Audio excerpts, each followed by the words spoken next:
আরে এত গরম, এখন আমি কোথায় যাই? এই তো সামনে নদী, যাই নদী থেকে লাফ দে। এখন তুই কিছুই করতে পারবি না, এখন আমি পানিতে।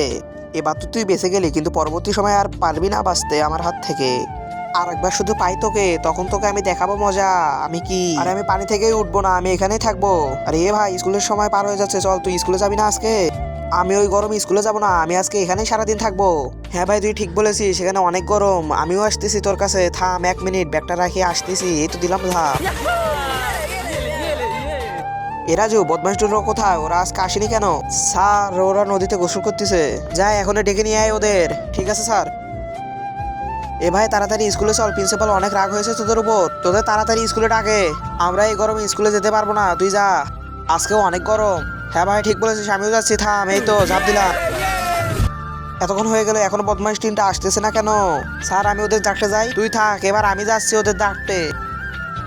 এ তোরা পানি থেকে ওঠ তাড়াতাড়ি, আর স্কুলে চল এখনই আমার সঙ্গে। স্যার, আমরা এই গরমে স্কুলে যেতে পারবো না, আপনি যান এখান থেকে, আমরা যাব না। তোদের ভালোভাবে বলছি, আমার সঙ্গে চল, নইলে নইলে কি করবে? এর আগে বন্ধুরা, তোমরা যদি তোমাদের জন্মদাতা মাকে ভালোবেসে থাকো তাহলে চ্যানেলটি সাবস্ক্রাইব করে ভিডিওতে একটি লাইক দিয়ে কমেন্ট বক্সে আই লাভ মা লিখে যাও। আর যদি তোমরা মাকে ভালোবাসে না থাকো তাহলে কোনো কিছু করার দরকার নেই। নইলে আমি পানিতে ঝাঁপ দিব, সবাই নাচো।